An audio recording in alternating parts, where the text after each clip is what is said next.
Hey everyone, welcome to my tiny house. So this entire build process cost about $23,000. It took me 6 months, which I worked on and off. I did a month here and then I would go work a different job site for a month and then work here for a month, back and forth. So really, I worked from fall of 2017 to the spring of 2019. I did have a significant help from my dad, who I would show plans to him and he would bounce back ideas on how to make things strong.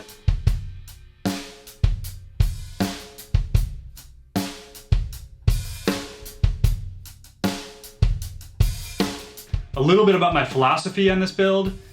I wanted to get as much local and reclaimed material as I possibly could. Also to learn how to do this whole process myself more thoroughly.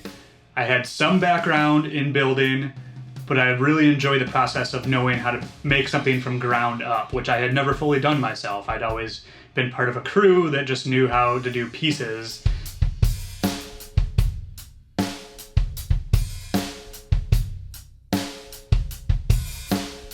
Okay, so to start off the tiny house tour, I'm going to show you entryway, which is tiled in. That way if you have wet shoes or coat or anything like that, you can not worry about the moisture getting into the wood and the rest of the tiny house. And then this is the first cabinet I've actually custom built myself. So it was a little intimidating at first, but I drew it up and designed it to fit this spot exactly. And so it had to be strong because I have to be able to climb on it up and down from the loft, and also have every square inch be usable for storage too, because this is one of my main storage areas. So I'm not going to show you inside every nook and cranny in the tiny house. I'm just going to go over what I think is the important storage. So this is dresser. That's also dresser, work clothes, random cords and chargers, and then closet. So now I'll show you this side of the corridor. I've got my folding table and handmade chair, including the cushions. I have all of these custom cabinets which fit. This one is for microphones, more instruments, which you'll see in a bit. All of my music books, and then freezer, refrigerator, and then my pantry down here. So a lot of the design process revolved around the Fibonacci sequence, meaning that a lot of the pieces are perfect 1.618 ratios of the next piece. So like this width here to this width is 1.618, this width to this width is 1.618, this width, the whole thing is 1.618 to itself throughout the tiny house. That was a theme I had. You'll notice up here is my mini split air conditioner and heater. This is the head unit. The condenser is attached to a bracket on the back side of the tiny house.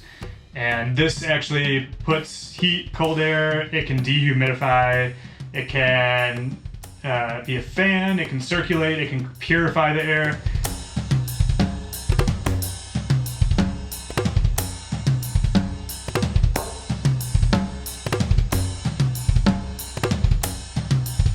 So next I'll show you inside of the kitchen, starting with this hood vent, which was custom made. Has lights, vent switches, really important. Again, ventilation. If you're cooking a lot in a tiny house, you really want to be able to vent out because it's such a small space. Your entire place is going to smell like whatever you're cooking if you don't have a good vent. And nothing commercially available would fit in the spot, so I custom made this vent. They have inserts you can buy, and then I custom made the wood cabinetry that houses the insert and ducts it out to the outside. Then I have pots and pans storage. My dishes I hang above the sink, which is something I saw in a different tiny house video. Really good idea. Just a space saver, Down here, this is actually plumbed for a washer dryer combo unit. To fit in here, it's already, ready to be installed. It just, I haven't needed it. So under here, instead of the washer and dryer, it actually offers me a ton of storage. I have all my construction tools down here. I have more drums. I have my hot water heater is underneath here, tankless hot water heater. It's just electric. My idea originally was to be all solar, which I have not achieved yet. Someday. But so the entire place is run off electrical, and that way when I get solar panels, the whole place can easily be, a fully functional home with zero connection to the grid. So then basically here, you got silverware drawer, which this conventional silverware divider just fits right up perfectly on top of the sides of the drawers. Kind of an accident, happy little accident. But it's perfect because then I can do my knife sharpeners, my scissors, things like that underneath this tray, and it kind of gives me two-tiered level of storage, which is perfect. This is just kitchen utensils and, rags, hand towels, things like that. And then down here is just like storage containers, more storage containers, and then standard like garbage, recycling, fire extinguisher under the main portion of the sink. Induction cooktop burners, single one, which I use that, and then I have a convection oven as well as crock pot. So between those three, I can basically cook anything I want.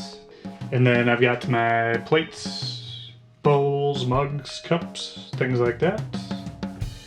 So leading into the bathroom, custom made this barn door, and it just hits magnets right there so it stops. On the inside there's a handle to let you out, but on the outside you can just push it closed. So as you can see, I use the same privacy glass covering on both the sliding door and the window, and that way when you're inside the bathroom it doesn't feel like you're in such a small space because light can pass through from both sides. And custom cabinet down here, which is basically just toiletries, that sort of thing, plumbing. Tiniest sink I could find.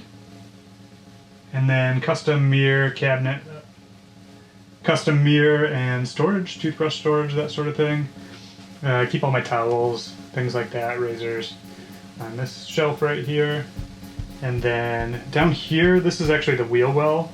I was able to hide it in the cabinetry throughout the rest of the tiny house, but this is one spot where it stuck out. And I kind of just went with it, utilized it for a shelf. I went with the Nature Side composting toilet, which is pretty expensive, but it does work really well. So not smelly at all. Everyone says that. I say it for the millionth time on these tiny house tours. Not smelly, worth it. I have a tiled-in shower over here, and it actually made it down the road perfectly. I was expecting maybe a tile or two to come unglued, so during the move process I stuffed all of my blankets and pillows and things in here. That way if any tiles came unglued, hopefully they'd land on a bed of pillows and blankets and not crack into pieces, but not a single one came unglued, so that was actually pleasant. And then this is leftover cedar from the siding on the house. I had this literal exact amount left. This is every last square inch of scrap. Perfectly fit the spot in the bathroom ceiling. And then more vent fans. I cannot overemphasize how much you want ventilation in a tiny house. And everywhere there's going to be moisture, food, anything like that, you really want ventilation in these places. In 2009, when I graduated college, I had just graduated, had no money saved up. I was offered an opportunity to move into a tiny cabin in the woods in Vermont, off-grid, no electricity, no running water at the time. I had almost no money to my name. I got rid of everything that didn't fit in my tiny compact car, and I brought along a drum kit, my clothes, a 5-gallon bucket of peanut butter, a bucket of rice, and a bucket of beans, and almost no money. And that's literally how I took this journey from kind of being a maximalist to a minimalist and dove in. So a few years of living like that, and I really enjoyed the process. But it also had me feeling like I wanted to create my own version of this, because this was a tiny cabin that my friend had built, and it was great, and I really appreciate the opportunity, but it also wasn't mine, and it wasn't designed. When you're living in a tiny space, you need to think about how you are actually going to use the space and design it around that, because there's not really a square foot that can be wasted. Everything needs two purposes at least. So I've held on to that feeling of minimalism from Vermont, and I've really kind of designed this tiny house to be, if I were going to build that little cabin in the woods in Vermont, what would I do to make it perfect for me? And that was I spent a lot of time designing this.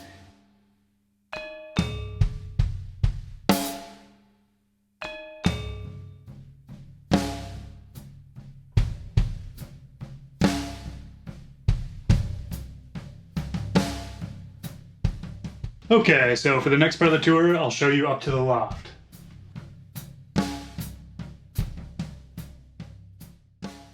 So welcome up into the loft. I have my little custom nightstand, which I put my book and glass of water on at night. And then this little wall, which the head of the mini split unit sits on this side of the wall. And then I've got some books and storage on this side. This post nearly made it permanent. And right as I was about to install it permanently in the tiny house structure, I realized I need to get a bed in and out of here. So luckily last minute I realized that and made it so that the screw holes are exposed on top, and then on the other side of this wall you can access the screw holes and take the post out, and that way you can actually slide a bed through this opening right here and get a queen size bed into the loft. Nearly tragic mistake. I have an egress window right there, and then this far side of the bed is a work in progress. So I have a shelving unit designed for that. It's gonna kind of hang from the ceiling and fit 3-tier shelving to fit all of that stuff and kind of hide what I don't want people to see and showcase the snare drums, just about it. So that's a work in progress. There's still a couple things in the tiny house that I want to improve on, and that's one of them. I just basically wanted to live in it for a while and see what I actually needed to store up here so I could get an idea of what kind of shelving I was going to build back there. But I was always intending on making that kind of the off-season storage / random storage up there. So like if it's winter, my summer clothes will kind of be housed back there, and if it's summer, my winter clothes. So I kind of knew that area was going to be for stuff I didn't need to access all the time, but kind of seasonal stuff that I'll flip depending on what I need. All right, so moving on to my absolute favorite part of the tiny house, my music station. I really wanted this spot to just have amazing views all around, so I didn't feel like I was trapped in a tiny little box. I'm on an alpaca farm in Michigan right now currently. So these 3 pads are infinitely programmable. I record my own samples and then program them to different positions on these pads.